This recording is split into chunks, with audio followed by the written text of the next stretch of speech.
Hello student, welcome to your channel Gyan Guru India. आज जो topic हम लोग डिस्कस करने वाले हैं वो है अमाइनो एसिड्स। ठीक है, तो थोड़ा अमाइनो एसिड्स के बारे में बताएंगे कि अमाइनो एसिड्स क्या होते हैं। ये एक मोनोमर मॉलिक्यूल है। मोनोमर्स, मोनोमर का मतलब क्या होता है? दो वर्ड होते हैं, एक मोनोमर और दूसरा पॉलीमर। एक मोनोमर और दूसरा पॉलीमर। पॉलीमर जो है वो लार्ज मॉलिक्यूल होते हैं जो किसके द्वारा कंस्ट्रक्ट होते हैं, किसके द्वारा बने होते हैं? मोनोमर्स के द्वारा। तो मोनोमर्स एक स्मॉल यूनिट होती है जो मिल करके क्या बनाती है? एक पॉलीमर्स यूनिट। ठीक है ना। हम समझने के लिए एक एग्जांपल ले सकते हैं कि एक बिल्डिंग जो है वो एक पॉलीमर है और उस बिल्डिंग में लगी हुई एक ब्रिक्स, ईंट जो होती है वो एक मोनोमर होती है। तो पूरी की पूरी बिल्डिंग जो होती है वो बहुत सारी ब्रिक्स के द्वारा बनी होती है, बहुत सारी ईंटों के द्वारा बनी होती है। उसी तरीके से पॉलीमर जो मॉलिक्यूल्स होते हैं वो बहुत सारे मोनोमर्स यूनिट्स से बने होते हैं। अब अमाइनो एसिड एक मोनोमर है जिसका पॉलीमर क्या है? प्रोटीन। क्या है इसका पॉलीमर? प्रोटीन। ठीक है, प्रोटीन या पेप्टाइड चेन जो है इसका पॉलीमर होता है। क्यों? क्योंकि प्रोटीन या पेप्टाइड चेन जो है वो किसके द्वारा बनी होती है? वो अमाइनो एसिड्स की यूनिट्स के द्वारा बनी होती है। ठीक, देखते हैं इसके डिटेल्स में।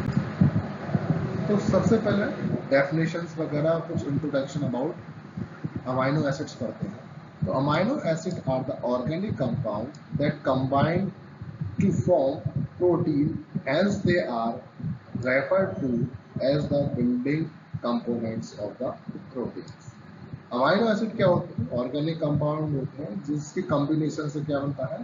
प्रोटीन की स्ट्रक्चर बनती है। इस वजह से अमाइनो एसिड्स को क्या कहा जाता है? Building compounds of protein. That means building blocks of proteins कहलाए जाते हैं amino acid. These biomolecules are involved in several biological and chemical functions in the human body and the necessary ingredients for the growth and the development of human beings. ये एक ऐसा biomolecules है जो तुम्हारा biological और chemical functions को play करता है ह्यूमन बीइंग में, और ये एक नेसेसरी इंग्रेडिएंट है किसके लिए? ह्यूमन ग्रोथ और development. There are about 300 amino acids that occur in the nature. प्रकृति में कितने अमाइनो एसिड्स होते हैं? लगभग 300 के आसपास अमाइनो एसिड्स प्रकृति में एग्जिस्ट करते हैं। The amino acids are organic compound containing the basic amino groups and carboxylic groups. Amino acid के पास दो फंक्शनल ग्रुप बोल दो या ऑर्गेनिक कंपाउंड्स बोल दो, फिर ऑर्गेनिक ग्रुप्स बोल दो। कौन कौन से होते हैं? एक अमाइनो जिसको NH2 के द्वारा रिप्रेजेंट करते हैं, दूसरा कार्बोक्सिलिक ग्रुप जिसको COOH के द्वारा रिप्रेजेंट करते हैं। The ingredient present in protein are amino acids. जो इंग्रेडिएंट्स प्रोटीन्स में प्रेजेंट होते हैं उनको क्या कहते हैं? हम अमाइनो एसिड बोलते हैं। Both peptide and proteins are long chain of amino acid. Peptide chain और प्रोटीन स्ट्रक्चर जो होती है उसमें क्या होती है? अमाइनो एसिड की एक लॉन्ग चेन होती है। Although there are 20 amino acids which are involved in the construction of the proteins. 300 में से ओनली 20 अमाइनो एसिड ऐसे होते हैं जो तुम्हारा प्रोटीन की स्ट्रक्चर को कंस्ट्रक्ट करते हैं, बनाते हैं। इन्हीं 20 अमाइनो एसिड को क्या बोला जाता है? Standard amino acid. क्या बोला जाता है बेटा? Standard amino acid. ठीक है ना। जो अमाइनो एसिड प्रोटीन की स्ट्रक्चर कंस्ट्रक्ट करते हैं, बनाते हैं, उन प्रोटीन्स को बोला जाता है स्टैंडर्ड अमाइनो एसिड, जिनकी संख्या कितनी होती है? 20 होती है। ठीक है ना। और जो अमाइनो एसिड प्रोटीन की स्ट्रक्चर्स नहीं बनाते उन अमाइनो एसिड को कहा जाता है नॉन स्टैंडर्ड अमाइनो एसिड, जो कि इन 20 के अलावा जितने भी अमाइनो एसिड्स हैं वो किसमें आते हैं? नॉन स्टैंडर्ड अमाइनो एसिड्स में आते हैं। चलते हैं next. General properties of the amino acid. Amino acid की कुछ प्रॉपर्टीज होती हैं, देखते हैं। They have very high melting and boiling points. Amino acid जो होते हैं उनके क्या चीज? मेल्टिंग और बॉइलिंग पॉइंट जो होते हैं वो कैसे होते हैं, बहुत ज़्यादा हाई होते हैं।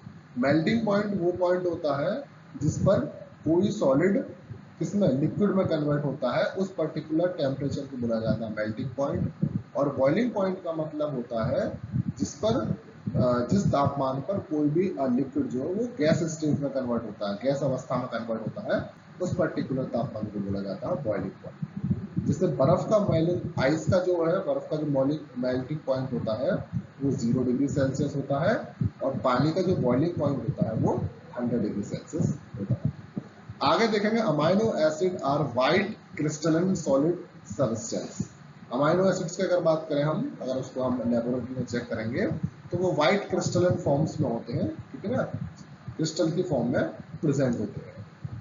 अगर इसके टेस्ट की बात करें तो in taste few amino acids are sweet, tasteless and bitter, ठीक है ना, मतलब कुछ अमाइनो एसिड्स टेस्ट में मीठे होते हैं, कुछ जो है तुम्हारे कैसे होते हैं, टेस्टलेस होते हैं, और कुछ कड़वे खट्टे जिसको बोल सकते हो उस टाइप के होते हैं।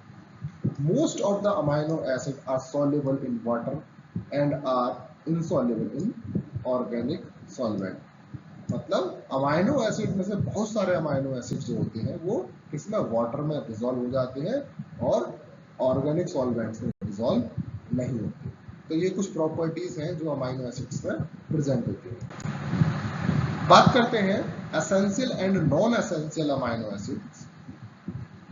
एसेंशियल और नॉन एसेंशियल के शब्द से ही इनके बारे में पूरी डिटेल पता चलती है। एसेंशियल का मतलब होता है आवश्यक, और नॉन एसेंशियल का मतलब होता है अनावश्यक। मतलब ऐसे अमाइनो एसिड्स जो हमारी बॉडी खुद सिंथेसाइज कर लेती है वो कहलाते हैं नॉन एसेंशियल अमाइनो एसिड्स, और ऐसे अमाइनो एसिड्स जो हमारी बॉडी सिंथेसाइज नहीं कर पाती है उसको बोलते हैं एसेंशियल अमाइनो एसिड्स।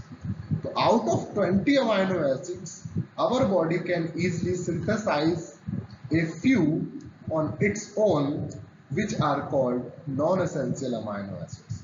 मतलब 20 में से बहुत सारे अमाइनो एसिड जो हैं वो हमारी बॉडी में सिंथेसाइज हो जाते हैं, इसलिए उनको क्या बोलते हैं, नॉन एसेंशियल अमाइनो एसिड्स बोलते हैं।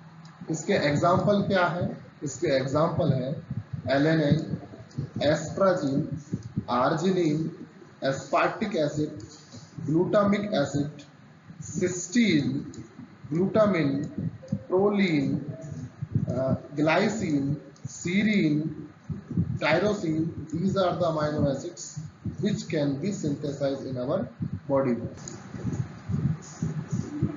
Next है apart from these there are another 9 amino acids which are very much essential as they cannot be synthesized in our body.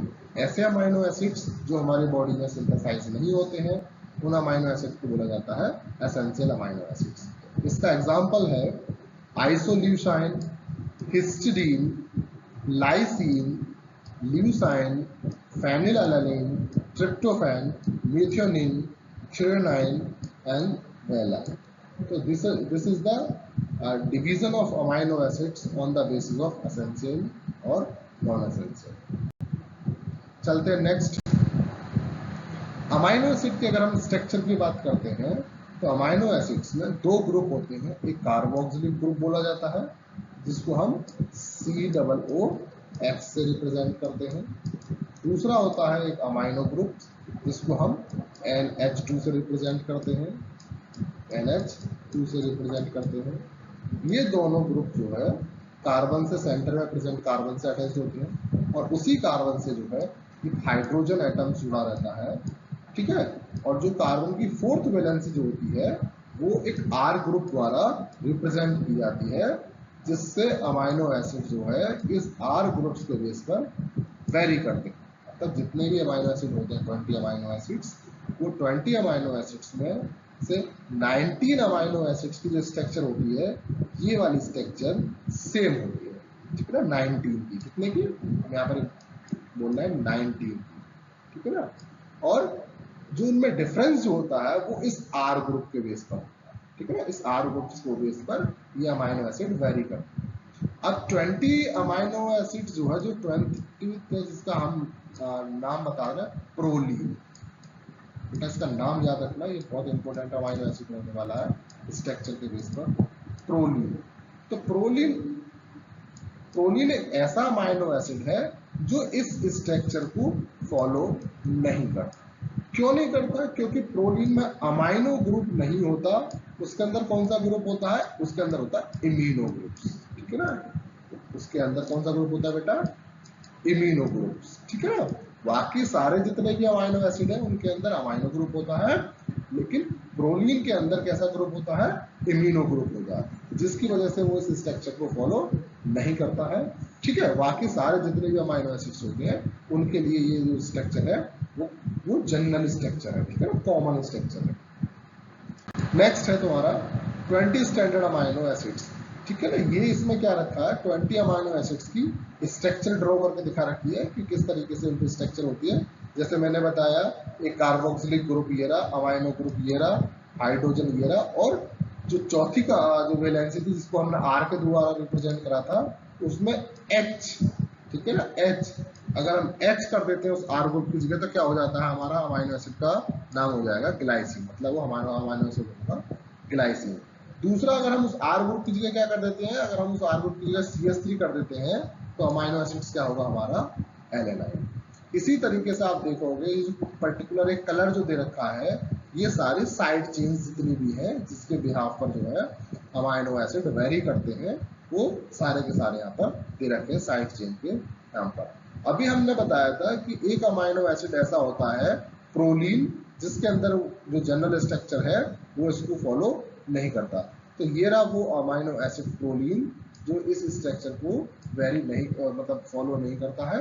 क्यों? क्योंकि इसके अंदर इम्यूनो ग्रुप प्रेजेंट होता है। ये ग्रुप आप देख रहे होगे NH2 जो ग्रुप है, बाकी सारे अमाइनो एसिड में देखोगे NH2 ग्रुप जो होता है वो फ्री होता है, ये रहा फ्री, ठीक है ना। सारे अमाइनो एसिड्स में ये ग्रुप जो है NH2 ग्रुप फ्री होता है, लेकिन जो प्रोलीन जो होता है उसमें जो है ये अमाइनो ग्रुप जो है NH2 जो है ये क्या करता है? बॉन्ड फॉर्मेशन कर लेता है साइड चेन के साथ, जिस वजह से ये अमाइनो ग्रुप इसमें कन्वर्ट हो जाता है इम्यूनो ग्रुप में हो जाता है। पहली बात। दूसरी बात, अमाइनो एसिड का क्लासिफिकेशन भी दे रखा है। दैट मीन्स वो अमाइनो एसिड जो नॉन पोलर होते हैं और एलिफेटिक साइड चेन रखते हैं। Non polar aliphatic side chain वाले जो अमाइनो एसिड्स होते हैं वो होते हैं ग्लाइसिन, एलेनाइन, वेलाइन, ल्यूसाइन, मीथेनाइन और आइसोल्यूसाइन। दूसरी जो ग्रुप होती है जो अमाइनो एसिड कैसे होते हैं? पोलर होते हैं, और उनकी जो साइड चेन होती है वो कैसी होती है? अनचार्ज होती है, मतलब उसके ऊपर कोई भी चार्ज नहीं होता है।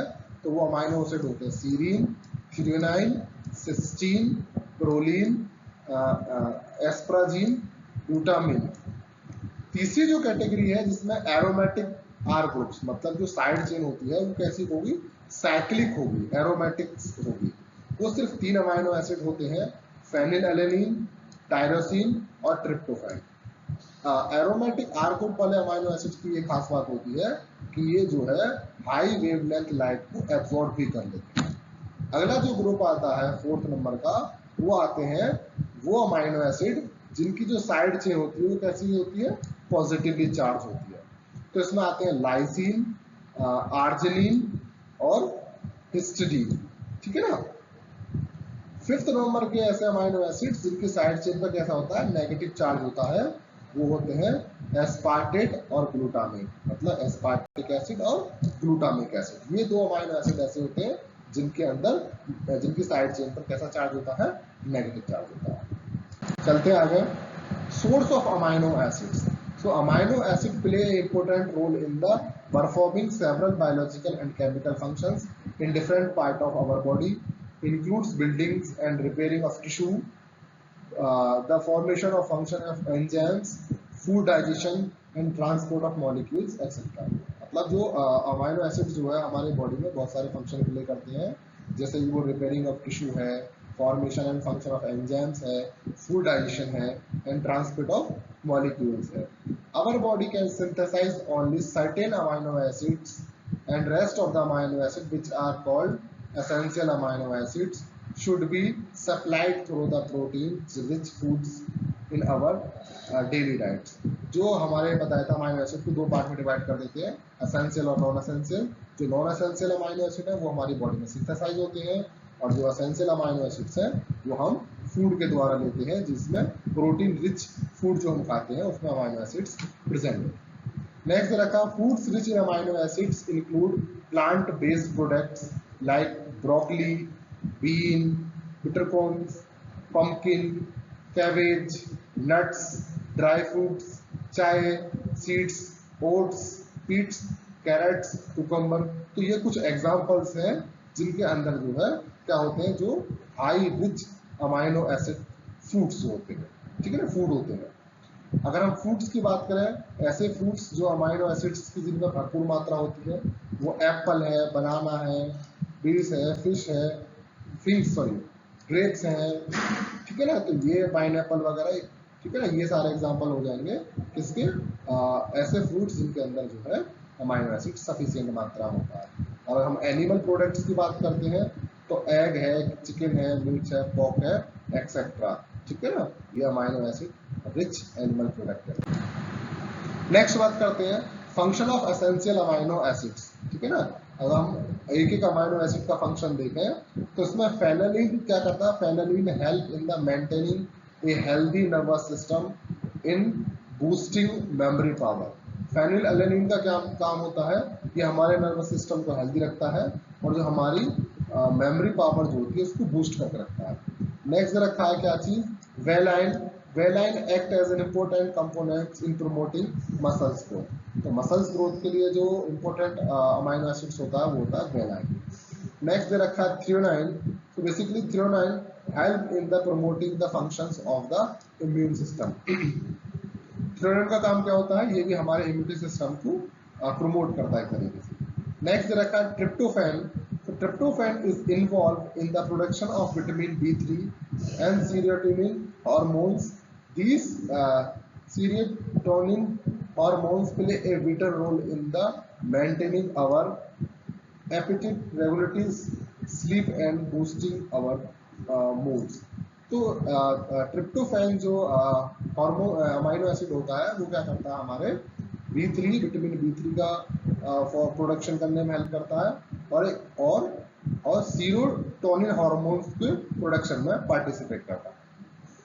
नेक्स्ट रखा आइसोल्यूसाइन।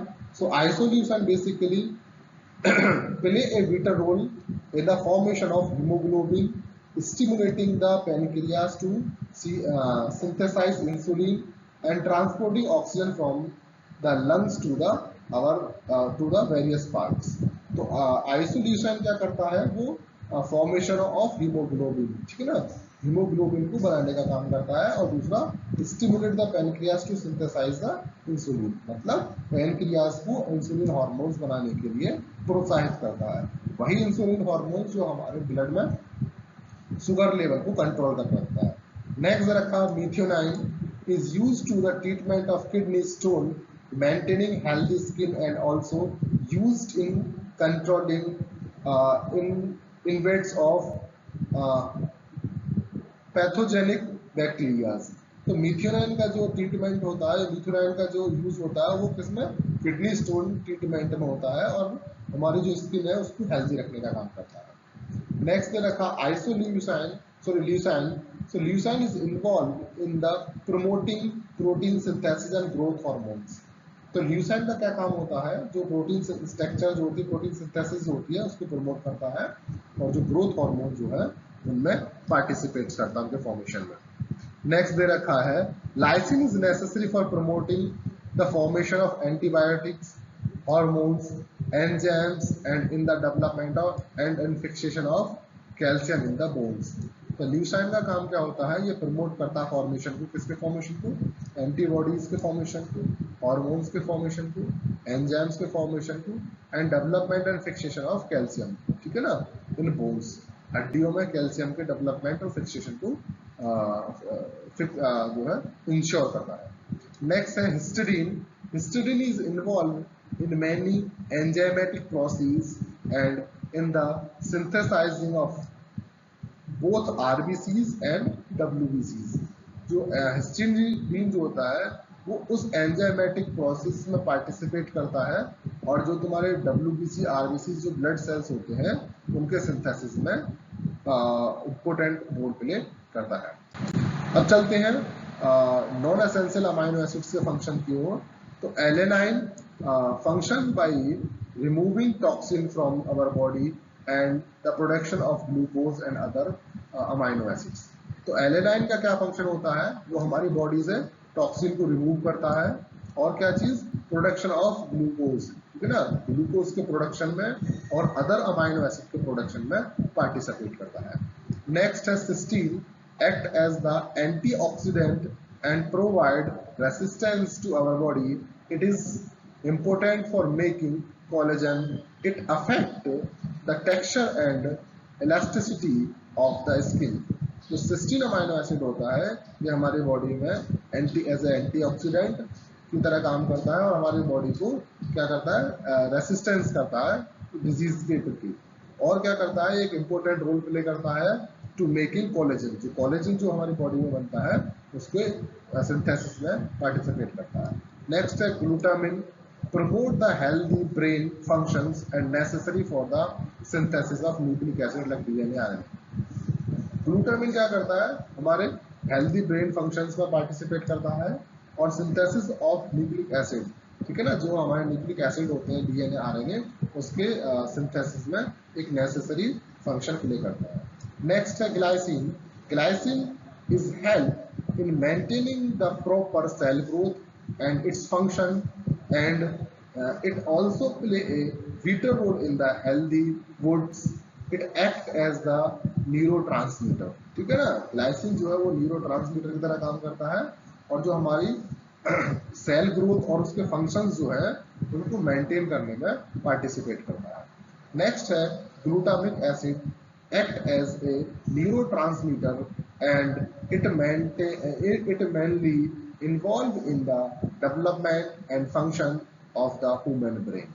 ठीक है, ग्लूटामिक एसिड क्या करता है, न्यूरोट्रांसमीटर का काम करता है और जो हमारा डेवलपमेंट और फंक्शनिंग जो ब्रेन्स है, ह्यूमन ब्रेन है, उसमें उसके फंक्शन में पार्टिसिपेट करता है। नेक्स्ट है arginine, help in the promoting the synthesis of protein and hormones, detoxifications in kidney, healthy bones and maintaining the healthy immune system। तो आर्जिनिन जो है वो किडनी डिटॉक्सिफिकेशन का काम करता है, हार्मोन्स और प्रोटीन सिंथेसिस में पार्टिसिपेट्स करता है और हमारे हेल्दी इम्यून सिस्टम में पार्टिसिपेट्स करता है।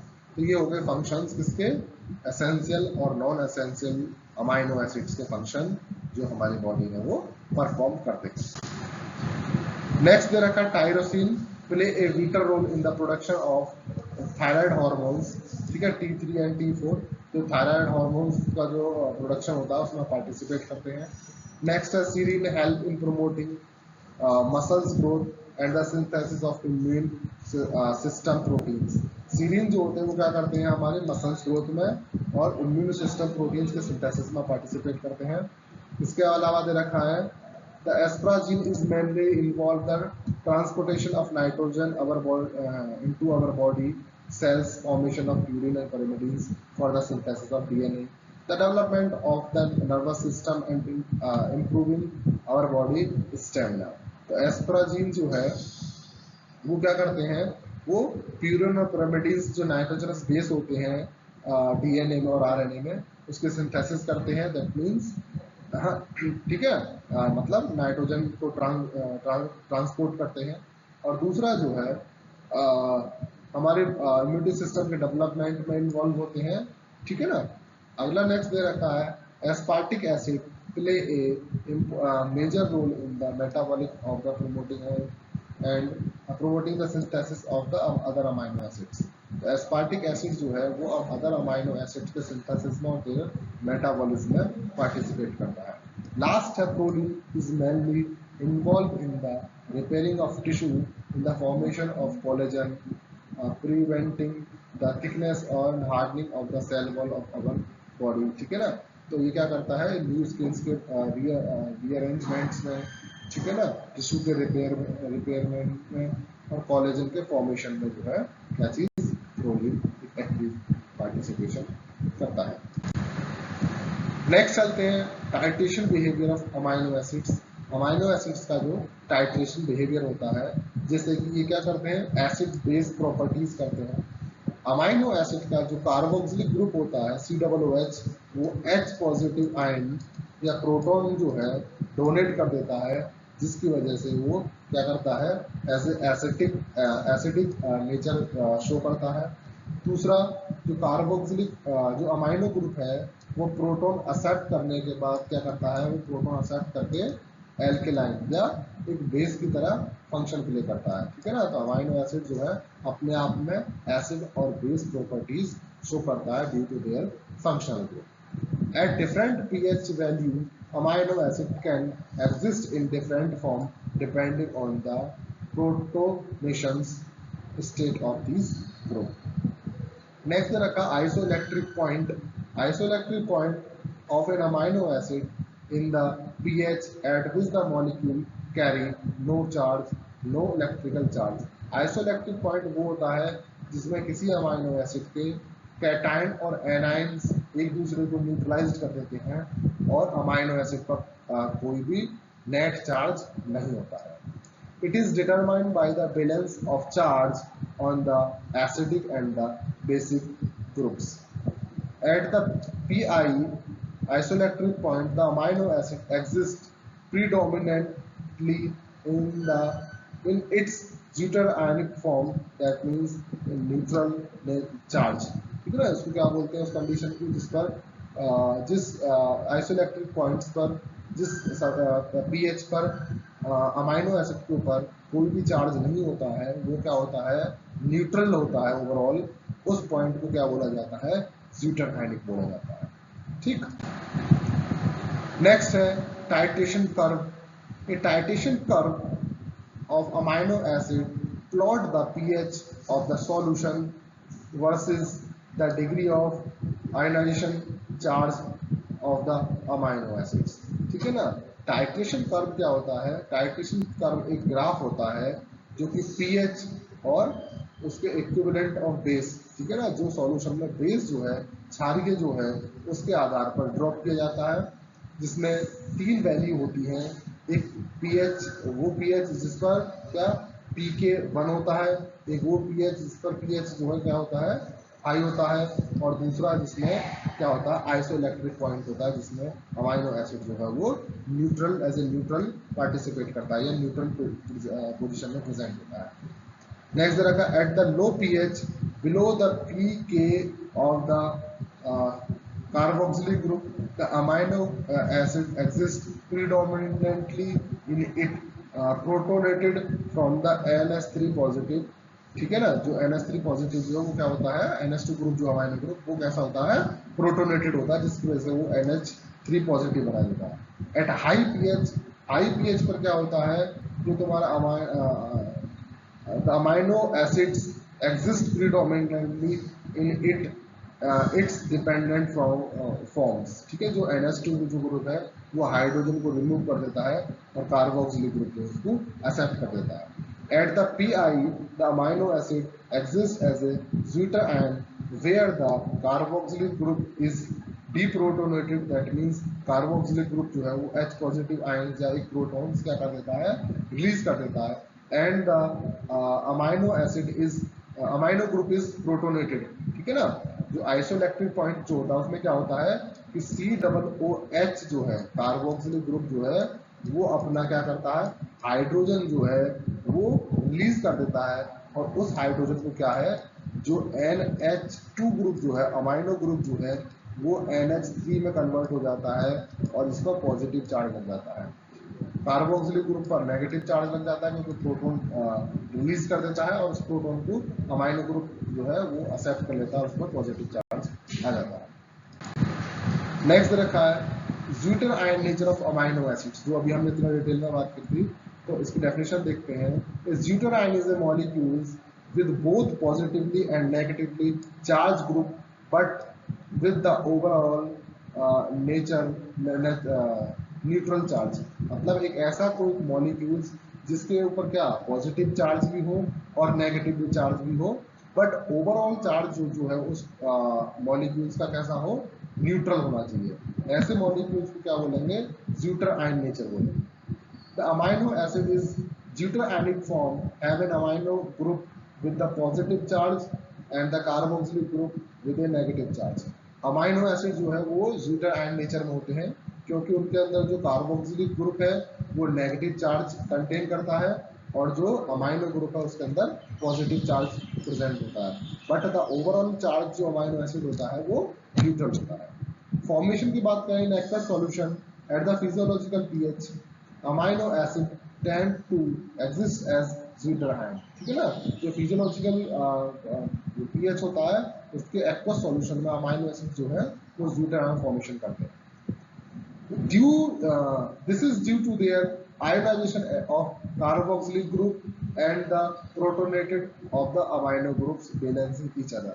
मतलब aqueous solution में एट ए फिजियोलॉजिकल pH पर क्या करते हैं, कार्बोक्सिलिक प्रोटॉन आयन को रिलीज कर देता है और उस प्रोटॉन आयन को कौन एक्सेप्ट कर लेता है, अमाइनो ग्रुप्स कर लेता है। तो कार्बोक्सिलिक पर पॉजिटिव चार्ज आ जाता है और अमाइनो ग्रुप सॉरी कार्बोक्सिलिक पर नेगेटिव चार्ज आ जाता है और अमाइनो ग्रुप पर पॉजिटिव चार्ज आ जाता है, जिससे कि ओवरऑल जो चार्ज है अमाइनो एसिड्स का वो न्यूट्रल रहता है। The zwitter ionic form is stabilised by internal hydrogen bonds and interaction with the molecules. ये जो ज्यूटर आयंस फॉर्मेशन होता है ये किसके द्वारा होता है, ये इंटरनल हाइड्रोजन बॉन्डिंग्स के द्वारा और इंटरेक्शंस के द्वारा परफॉर्म होता है। ये हमने ज्यूटर आयन की स्ट्रक्चर बना रखी है।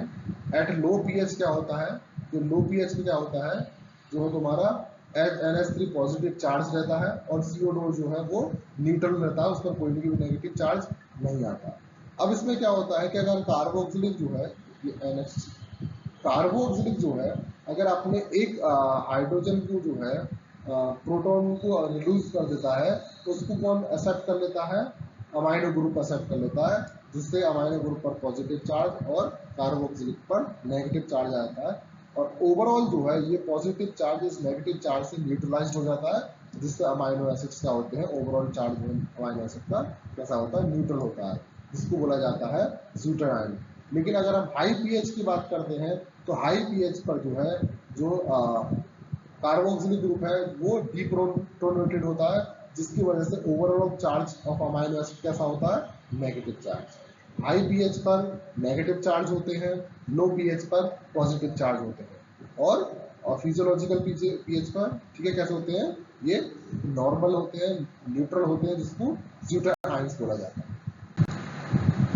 नेक्स्ट करते हैं role in protein structures, that means zwitter ions का अमाइनो एसिड की ज्यूटर आयन प्रॉपर्टीज का प्रोटीन में क्या स्ट्रक्चर में क्या रोल है।